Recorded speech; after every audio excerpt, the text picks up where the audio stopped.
gabi na naging mapayapa ang pagtulog ko. Wala kayong kapayapaan sa 20 taon. Ano po ang dahilan? Dahil isa akong taong makasalanan. Mabigat ang nagawa kong pagkakamali. Iniwan ko ang sarili kong anak, kaya paano? Paano ako makakatulog ng payapa at matiwasay? Hindi wala akong pagkakataong humingi ng tawad sa batang yun at gusto rin ko man. Wala naman akong sapat na lakas ng loob.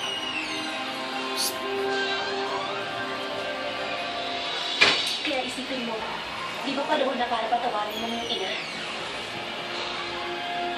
Kung di mo siya patatawarin, baka tuluyan na siya hindi magpakita kahit kailan. Hindi ba?